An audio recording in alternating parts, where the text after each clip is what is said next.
میرے نبی صلی اللہ علیہ وسلم نے دو کام سب سے زیادہ کیے ریاست بنانے سے پہلے. ایک یہ کہ خیرات کی، غریبوں کا خیال کیا. ساری زندگی ان کی مکی زندگی کے اندر آپ یہی چیز دیکھیں گے اور مدنی زندگی میں بھی دیکھیں گے. ریاست بنانے کے بعد بھی غریبوں کا خیال کیا. وَمِمَّا رَزَقْنَاهُمْ يُنْفِقُونَ، اور انصاف کیا.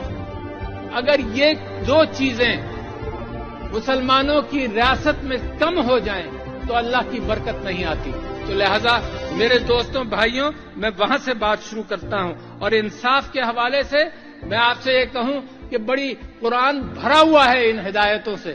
انصاف کے اندر ایک واقعہ مجھے یاد آتا ہے حضرت داؤد علیہ السلام کا، کہ دو فرشتے آئے، انہوں نے اپنا مقدمہ بیان کیا اور ایک کی بات سن کر حضرت داؤد نے فیصلہ کر دیا. دیکھو انصاف کے لیے اللہ تعالیٰ قرآن میں ہدایت دیتا ہے کہ کیسے کرو.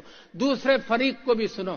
اس بات پر یہ بات اللہ تعالیٰ کو ناگوار گزری اور حضرت داؤد معافی مانگتے رہے اور اللہ تعالیٰ نے پھر ان کو معاف کیا. تو لہذا انصاف کے لیے ضروری ہے کہ فریقین کو سنا جائے، انصاف کیا جائے. جس ملک میں انصاف کم ہو جائے گا اس ملک کے اندر سارا نظام تتر بتر ہونے کا امکان ہے. لہذا اس سے گریز کرو.